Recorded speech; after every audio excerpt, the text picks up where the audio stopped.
Education loan 100% placement తో job Telugu students కి first choice Sankalchand Patel university Ahmedabad. మీరు నిజంగానే హైదరాబాద్లో 2 BHK 3 BHK 1 BHK 4 BHK 5 BHK ఇలా చాలా అడ్వర్టైజ్మెంట్స్ అన్నీ వింటుంటారు.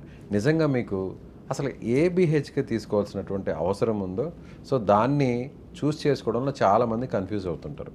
చాలామంది అనవసరంగా ఎక్కువ ఖర్చు పెట్టి సో ఫ్యూచర్లో ఇది ఒక బర్డన్గా మారిపోయేటువంటి ఛాన్సెస్ చాలా ఎక్కువగా ఉన్నాయి.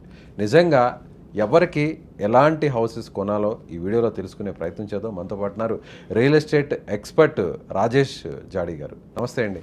నమస్తే సార్. చాలామంది హైదరాబాద్లో సో కొంతమంది ఇంట్లో ఏమో 2, 3, 4 ఉంటారు, కానీ 3 BHK డూప్లెక్స్ 4 BHK ఇలా రకరకాలుగా ఆలోచిస్తుంటారు. అంటే సంపాదన ఎక్కువ ఉండొచ్చు, కానీ అవసరానికి మించిన ఇల్లు అవసరమా లేదా? ఎగ్జాక్ట్లీ, చాలా రియల్గా అందరు ఫేస్ చేస్తున్న ప్రాబ్లం, కానీ అది ప్రాబ్లంగా అనిపించదు. దీన్ని కంపల్సరీగా మనం పూర్తిగా వివరణతో డిస్కస్ చేద్దాం. 1 BHK ఎవరు తీసుకోవాలి? ఇది నా రియల్ లైఫ్లో నేను ఇంప్లిమెంట్ చేసి అండ్ దాని నుంచి అడ్వాంటేజ్ పొందాను నేను. సో మీరు కూడా అది నేను ఫేస్ చేశాను అండ్ అడ్వాంటేజ్ కూడా పొందాను. ఫర్ ఎగ్జాంపుల్ 1 BHK ఎవరు తీసుకోవాలి? 1 BHK ఎవరు తీసుకోవాలంటే, ఇప్పుడు మీరు ఒక మంచి ఎంప్లాయ్ లేదా మీకు ఒక చిన్న బిజినెస్ ఉంది, మీకు సమ్ అమౌంట్ వస్తుంది ఎవ్రీ మంత్, కానీ మీరు ఉంటుంది రెంటెడ్ హౌస్.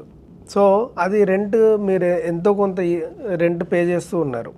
మీరు అక్కడ ఏం ఆలోచించాలంటే, మీరు ఎంతో కొంత సేవ్ చేసిన అమౌంట్ ఏదైతే ఉందో ఆ అమౌంట్తో పాటు మీ ఏదైతే రెంట్ పే చేస్తున్నారో ఆ రెంట్ అమౌంట్కి ఈక్వల్గానే ఈఎంఐ అవుతే అప్పుడు ఏమవుతుంది, మీ దగ్గర ఉన్న ఒక లిటిల్ బిట్ సేవింగ్ ప్లస్ మీ యొక్క ఈఎంఐ అంటే ఏదైతే రెంట్ మీరు ఇప్పుడు పే చేస్తున్నారో అవి రెండు మ్యాచ్ అయ్యేసరికి మీకు ఏమవుతుంది, మీకంటూ ఒక ప్రాపర్టీ వస్తుంది. అప్పుడు మాత్రమే 1 BHKకి వెళ్ళాలి. అంటే బర్డన్ ఏం లేదు ఇక్కడ, సింపుల్ అండ్ స్మార్ట్ సొల్యూషన్ అన్నట్టు. సో ఇది నేను నా రియల్ లైఫ్లో ఇంప్లిమెంట్ చేసి, సో అప్పుడప్పుడే జాబ్ వచ్చినప్పుడు మన దగ్గర అమౌంట్ ఎక్కువ ఉండదు, శాలరీలు ఎక్కువ లేనప్పుడు, లేదా మనం ఒకరే ఉన్నాం ఏదో పీజీలలో ఉంటున్నాం, కానీ ఇక్కడ మనకి దగ్గరలో ప్రాపర్టీ కనిపిస్తుంది, చాలా తక్కువ అమౌంట్కి వస్తుంది ఇప్పుడు, అండ్ అన్ని వసతులు కూడా ఉన్నాయి అనుకున్నప్పుడు 1 BHK వెళ్ళడం చాలా ఉత్తమం. అండ్ ఆ 1 BHKని ఎప్పుడు కానీ మైండ్ అండ్ ఎమోషన్ మనం అంటాం కదా, 1 BHKని ఎప్పుడు లాంగ్ టర్మ్ గోల్ పెట్టుకోకూడదు. 1 BHKని ఎప్పుడు టెంపరీ గోల్నే పెట్టుకోవాలి. ఎందుకు, మీరు అప్కమింగ్ కదా. సో అండ్ మీకు ఇప్పుడు అంత family and relation point of వ్యూలో నెంబర్ ఆఫ్ పీపుల్ హౌస్లో ఉండే వాళ్ళు తక్కువ ఉండొచ్చు. అప్పుడే మీరు 1 BHK థింక్ చేస్తున్నట్టు. అప్పుడు ఏం చేయాలంటే దీన్ని టెంపరీ బేసే పెట్టుకోవాలి, అయితే 3 years ఆర్ 5 years. ఆ తర్వాత మీరు దీన్ని సేల్ చేసేయాలి. అప్పుడు మీరు ఇక్కడ చూసుకోవాల్సిన ఇంపార్టెంట్ ఫ్యాక్టర్ ఏంటంటే రీసేల్ వాల్యూ ఉందా లేదా. సో రీసేల్ వాల్యూస్ 1 BHKకి ఎప్పుడు వస్తాయి అంటే, సేమ్ మీకు ఫస్ట్ ఇంపార్టెంట్ పాయింట్ పార్కింగ్ ఉండాలి. పార్కింగ్ మీది 1 BHK అయినప్పటికీ మీకు పార్కింగ్ ఉండాలి. అంటే కార్ పార్కింగ్ అంటారా, bike car parking or bike parking.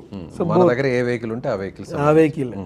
So లేదు మీకు ఇప్పుడు చాలా తక్కువ ఉంది, ఓన్లీ మీ దగ్గర 2 వీలరే ఉంది, మీకు అక్కడ పార్కింగ్ మీరు పెట్టుకోలేదు, ఎక్స్ట్రా అమౌంట్ పడుతుంది అని, అప్పుడు మీ మైండ్ సెట్ ఎలా ఉండాలంటే, యాజ్ మచ్ యాజ్ పాసిబుల్ మీరు దాన్ని సేల్ చేయాలి. మార్కెట్ వాల్యూ పెరుగుతున్న కొద్దీ దాన్ని మీరు మానిటర్ చేస్తూ ఈజీగా సేల్ చేసేయాలి. విత్ ప్రాఫిట్తోనే వితౌట్ ప్రాఫిట్ అసలు చేయలేదు. సో ఎందుకంటే ఫ్యూచర్లో ఏమవుతుంది, డిలే అవ్వడం వల్ల అంటే, అప్పుడు మీకు పార్కింగ్ లేకపోతే కొనలేని పరిస్థితి ఉన్న సిచ్యువేషన్ వస్తుంది. ఎందుకంటే ఇప్పుడు అందరికీ కార్లు డిసడ్వాంటేజ్ అవుతుంది. కాబట్టి మీరు మ్యాక్సిమం దాన్ని తీసేయాలి పార్కింగ్ లేకపోతే. పార్కింగ్ ఉంది, మీరు మార్కెట్ని బాగా మానిటర్ చేసి ఆ 3 to 5 years ఏదైతే ప్రాపర్టీ, ఎందుకంటే రీసేల్ వాల్యూస్ ఎప్పుడు మోర్ దెన్ 5 years తర్వాత మళ్ళీ ఒకవేళ అక్కడ మీకు జియోగ్రఫికల్గా ఇంపార్టెన్స్ పెరగలేదు అనుకోండి ఆ ఏరియాకి, మళ్ళీ మీకు స్టేబుల్ అయిపోతుంది మార్కెట్, అక్కడే ఆగిపోతుంది. కాబట్టి రాదు, మీకు ఎంత ఉన్నా ఉండదు. మళ్ళీ సేమ్ టైం మీకు ఏమవుతుంది, ఇక్కడ ఫ్యామిలీ పెరిగింది అనుకోండి, మీరు అన్మ్యారీడ్ కాస్త మ్యారీడ్ అయ్యారు పిల్లలు, అప్పుడు మీకు 1 BHK చాలా కన్సిస్టెంట్ అయిపోతుంది. సో కాబట్టి 1 BHK ఎప్పుడు టెంపరీ పాయింట్ ఆఫ్ వ్యూలోనే థింక్ చేయాలి. ఇప్పుడు ఇంకొక డౌట్ రాజేష్ గారు, 1 BHK అనేది మ్యారీడ్ పర్సన్ తీసుకోవచ్చా? తీసుకోవచ్చు, చిన్న ఫ్యామిలీ, జస్ట్ మ్యారీడ్ 1 kid. కానీ అది లాంగ్ టైమ్ లో ఇంకొక కిడ్ కూడా అనుకుంటాం. సో పేరెంట్స్ అప్పుడు 1 BHK అనేది కనిష్టం. అప్పుడు ఏం చేయాలి అంటే వేరే కైండ్ ఆఫ్ థింకింగ్ చేయాలి. ఓకే, దీంతోనే నేను ఉంటూ నా ఎర్నింగ్స్ని నేను సేవ్ చేసుకొని 2 BHKకి ఇక్కడ ఎట్లా తీసుకోవచ్చు వేరే చోట. ఈ ప్రాపర్టీ నాకు బర్డన్ కాదు, ఇది ఒక అసెట్ కింద, ఇది అసెట్ కిందనే పెట్టేసుకుంటా నేను, తర్వాత మంచి వాల్యూ వచ్చినప్పుడు అమ్ముకుంటా, ఈ లోపు నేను 2 BHK చూసుకుంటా. అప్పుడు దాన్ని మీరు దాంట్లో ఉంటూ some amount financial growth check చేసుకుంటూ వేరే ఇన్వెస్ట్మెంట్స్ చేసుకుంటూ, ఓకే, అండ్ వస్తున్న పార్ట్నర్ కూడా జాబ్ హోల్డర్ అయితే ఇంకా అడిషనల్ ఇన్కమ్ కాబట్టి దీన్ని అసెట్ కింద మార్చుకోవచ్చు. అసెట్ కింద మార్చుకుంటే అడ్వాంటేజ్ ఏంటంటే నెక్స్ట్ ఫ్యూచర్లో ఇప్పుడు టెంపరీగా వస్తూ ఉంటారు సిటీస్కి చాలామంది. వాళ్ళు ఏంటి 1 BHKలే రెంట్ చూస్తారు. రెంట్కి రావడం ఈజీ, రెంటల్ ఇన్కమ్ అనేది 1 BHKకి ఈజీగా వస్తుంది, 1 BHK 2 BHKకి. కాబట్టి అక్కడ మీకు అడ్వాంటేజ్ అవుతుంది. కానీ ఫైనాన్షియల్ బర్డన్ తీసుకుంటే మళ్ళీ ప్రాబ్లం అవుతుంది. సో అది 1 BHKకి. So 2 BHK point of view classic, ఎక్కువగా అందరికీ సూట్ అయ్యేది 2 BHK. సో అంటే బడ్జెట్ వైజ్ కూడా బెటర్మెంట్గా, అండ్ ఇప్పుడున్న ఈ న్యూక్లియర్ ఫ్యామిలీస్ పాయింట్ ఆఫ్ వ్యూలో చూసుకున్న ఇద్దరు. సో 2 BHK అన్నిటికీ సూటబుల్ అన్నట్టు. ఇప్పుడు భార్య భర్త ఇద్దరు పిల్లలు 2 BHK వెల్ సఫిషియెంట్. అలాగే పేరెంట్స్ ఉంటారు. పేరెంట్స్ ఉన్నప్పుడు ఆ 2 BHKలో అడ్జస్ట్ అవుతున్నారా లేదా అడిషనల్గా ఇంకా మనకి ఇప్పుడు కొత్త కాన్సెప్ట్స్, అందుకనే బిల్డర్స్ కూడా తీసుకొస్తారు 2.5 BHK అని, పిల్లలకి చిన్న రూమ్ అని. అక్కడ ఏమవుతుంది, పిల్లలు అక్కడ అకామిడేట్ అయిపోతారు, పేరెంట్స్ అండ్ వీళ్ళు ఇంకో చోట అకామిడేట్ అవుతారు. అండ్ ఇప్పుడు మనకి రియల్ ఎస్టేట్లో కూడా ఇప్పుడు లోపల ఇన్ఫ్రాస్ట్రక్చర్ ఇంటీరియర్ పాయింట్ ఆఫ్ వ్యూలో కూడా మనకి కొత్త ఫర్నిచర్ కైండ్ ఆఫ్ స్టైల్స్ వస్తున్నాయి. రీజన్ ఏంటి, పిల్లల్ని మనం కాంపాక్ట్ రూమ్లో అయినా బెడ్, సో 2 beds దాంట్లోనే ఉండేటట్టు, స్పేస్ సరిపోయేటట్టు, మళ్ళీ వాళ్ళ దాంట్లోనే స్టడీ రూమ్ ఉండేటట్టు ఇలా చేస్తున్నారు. ఎందుకంటే 2.5 BHK 2.5 ఆ 5లో వాళ్ళిద్దరూ అడ్జస్ట్ అయిపోతారు, స్టడీ అవుతుంది అక్కడ. Age group of kids better ఏంటంటే, సో నార్మల్గా మనకి ఇక్కడ ఇండియన్ పాయింట్ ఆఫ్ వ్యూలో చూసుకుంటే 3 years నుంచి ఒక 7-8 years దాకా అడ్జస్టబుల్. కానీ 3 years నుంచి 7 years అంటే పేరెంట్స్తోనే ఆల్మోస్ట్ ఉంటారు కదా. నిద్రపోయే టైంలో మామూలుగా ఆడుకుంటా ఇక ఇప్పుడు ఎప్పుడైతే వాళ్ళకి స్కూల్ స్టార్ట్ అయిపోతుందో అప్పటి నుంచి చేంజ్ అవుతుంది. ఇదే మనకి ఫర్ ఎగ్జాంపుల్ వెస్ట్రన్ కంట్రీస్లో తీసుకుంటే ఇట్స్ మ్యాండేటరీ రూల్, పిల్లలు పేరెంట్స్ దగ్గర ఉండకూడదు, వాళ్ళకి సపరేట్గానే ఉండాలి. సో వాళ్ళ థింకింగ్ క్యాపబిలిటీ పెరుగుతుంది యాక్చువల్గా సపరేట్గా ఉండడం వల్ల. సో కానీ ఇక్కడ ఇండియాలో ఏంటంటే ఎమోషనల్స్ ఎక్కువ కాబట్టి మనకి పిల్లలు కూడా మనతోనే ఉంటారు కాబట్టి అలా ఉంటుంది అన్నట్టు. ఇక 3 BHK నుంచి కంప్లీట్ ఇట్స్ ఎ లగ్జరీ కేటగిరీకి వస్తుంది. ఎందుకు, ఒక రూమ్ అడిషనల్ అయిపోతుంది. సో అండ్ సేమ్ టైం మీకు ఇక్కడ ఆలోచించాల్సింది ఏంటంటే ఇనిషియల్ ఇన్వెస్ట్మెంట్ పెరుగుతుంది, ఇనిషియల్ అమౌంట్ పెరుగుతుంది, ఈఎంఐస్ పెరుగుతాయి, స్పేస్ పెరుగుతుంది, దాని మెయింటెనెన్స్ పెరుగుతుంది. ఆల్ థింగ్స్ 3 BHK నుంచి మనకి బర్డెన్. కొంతమంది గెస్ట్ల కోసం అని చెప్పని కూడా ఒక గెస్ట్ రూమ్ పెట్టేస్తుంది, గెస్ట్ రూమ్ కోసం అని 3 BHK కొంతమంది రిలేటివ్స్ వస్తుంటారు పోతుంటారు అన్నట్టు. సో అది కరెక్టే అంటారు? కరెక్టే, కాకపోతే దానికి మీకు ఎంత ఫ్రీక్వెన్సీ ఉంది, రియల్గా వస్తున్నారా, రియల్లీ అది యూజ్ అవుతుందా, ఎన్నిసార్లు వస్తున్నారు, అది చాలా ఇంపార్టెంట్. అది లేకుండా ఓన్లీ ఒకటి ఉండాలి, గెస్ట్ ఎప్పుడన్నా వచ్చినప్పుడు ఉండొచ్చు అంటే అది జస్ట్ నాట్ యూస్ఫుల్. రియల్గా చెప్పాలంటే మీరు వాళ్ళతో కలిసి ఆ కొంత టైం స్పెండ్ చేస్తేనే ఆ రిలేటివ్ కూడా ఎమోషనల్గా హ్యాపీగా ఫీల్ అయ్యేది. రిలేషన్ అనేది ఎమోషనలే, there is no mind at all. So వాళ్ళు వచ్చారు, వాళ్ళ రూమ్లో వాళ్ళని పంపించేసి మీ రూమ్లో మీరు పడుకున్నారు, దెర్ ఈజ్ నో ఎమోషన్.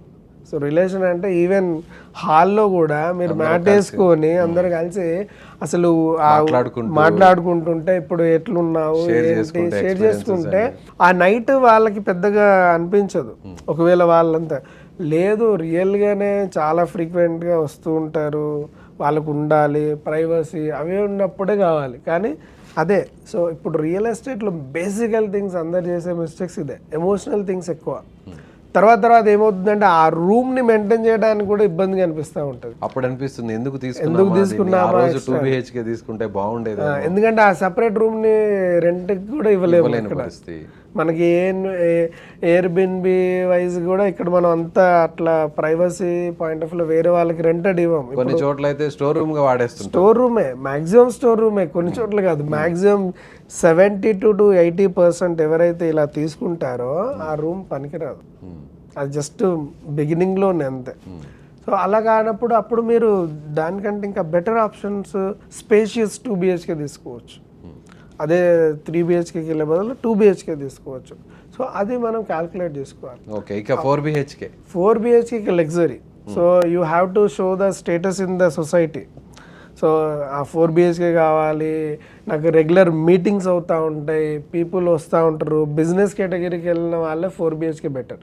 పెద్ద ఫ్యామిలీస్ కలిసి ఉండేవాళ్ళు, ఇటు ఫాదర్ సైడ్, అటు ఇన్లా సైడ్, ఇంకా బ్రదర్స్, అలా ఉన్నప్పుడు 4 BHK 5 BHKకి వెళ్ళొచ్చు. ఎందుకు, అక్కడ షేర్ అవుతుంది కదా, షేర్ అవుతుంది. ఎగ్జాక్ట్లీ, అది షేరింగ్ అవుతుంది, ఈఎంఐ షేర్ అవుతుంది. సో మనం వాడుతున్న కార్స్ కానీ అవన్నీ షేర్ అవుతాయి. అప్పుడు 4-5 BHK అనేది కంఫర్ట్. అప్పుడు ఏంటంటే ఓల్డెన్ ప్యాటర్న్లో ఉన్న ఉమ్మడి కుటుంబాన్ని మనం అడ్వాన్స్ రూపంలో యూటిలైజ్ చేసుకొని మన ఎమోషన్స్, బంధాలు అన్నీ మ్యాచ్ అవుతున్నాయి. అది గుడ్, వెరీ గుడ్. కానీ అక్కడ ఒక చిన్న ప్రాబ్లమ్స్ ఉన్నాయి. అక్కడ ఏం చిన్న ప్రాబ్లమ్స్ ఉన్నాయంటే ప్రాపర్టీ వైజ్ ప్రాబ్లమ్స్ లేకపోయినా ego wise, emotional wise, bonding wise problems ఫ్యూచర్లో వచ్చే ఛాన్సెస్ ఉంటాయి. కాబట్టి అది మీరు ఓన్లీ రిలేషన్ పాయింట్ ఆఫ్ వ్యూలో, సో బ్రదర్ లేదా వాళ్ళ పిల్లలు కూడా ఉంటారు, ఆ పాయింట్ ఆఫ్ వ్యూలో తీసుకున్నప్పుడు సేమ్ మళ్ళీ మనం ఒకప్పుడు ఎలా అయితే ఇంట్లో ఒక యజమానిగా ఫాదర్ చెప్తే అందరు నడుచుకున్నారు, అలా ఉంటే అట్మాస్ఫియర్ అప్పుడే యూజ్ అవుతుంది. కానీ టు బీ హానెస్ట్ ఇప్పుడు ఎంతమంది ఉన్నారు? So very very less. And same time ఇప్పుడు తీసుకున్నారు, రేపు ఆల్ ఆఫ్ సడన్ మీకు జాబ్ ఇక్కడ నుంచి వేరే చోటికి వెళ్ళింది, అది మళ్ళీ మీకు లయబిలిటీ కిందనే మారిపోతుంది. ఒక పర్సన్ వెళ్ళిపోయాడు, దాన్ని మీరు వేరే వాళ్ళకి షేర్ చేయలేరు. సో ఇలాంటి ప్రాబ్లమ్స్ ఉంటాయి. ఓన్లీ లేదు మీరు ఒక మంచి బిజినెస్ పర్సన్, మీకు ప్రైవసీ కావాలి, మీరు ఒక్కొక్క యాక్టివిటీకి ఒక్కొక్క కైండ్ ఆఫ్ రూమ్ని వాడుకోవాలనుకుంటున్నారు, లేదా ఎప్పుడైనా ఎవరైనా గెస్ట్ వచ్చినప్పుడు మీ యొక్క ప్రొఫైల్ని, మీరు ప్రొఫైల్ని బాగా రిచ్గా చూపించాలనుకుంటున్నారు, బికాస్ ఆఫ్ దానివల్ల మీకు వేరే అడ్వాంటేజ్ ఉండొచ్చు బిజినెస్ పరంగా కానీ. ఎగ్జాక్ట్లీ. సో రిచ్ పీపుల్ ఎందుకు అంత హైఫైగా కట్టుకుంటారు ఇల్లు అంటే వాళ్ళు చూపించే ప్రతి దాని వల్ల వేరే రకంగా బెనిఫిట్ ఉంటుంది, 10 to 20 times బెనిఫిట్ ఉంటుంది కాబట్టి వాళ్ళు చూపించుకుంటారు. అంతేకాని మనం చేస్తున్న ఈ సాలరీస్ పాయింట్ ఆఫ్ వ్యూలో ఈఎంఐలు కట్టుకుంటూ షోప్ అనేది పనిచేయదు. సో ఎగ్జాక్ట్లీ మైండ్ గేమ్ ఆడితేనే మనకి రియల్ ఎస్టేట్లో అడ్వాంటేజెస్ ఉంటాయి.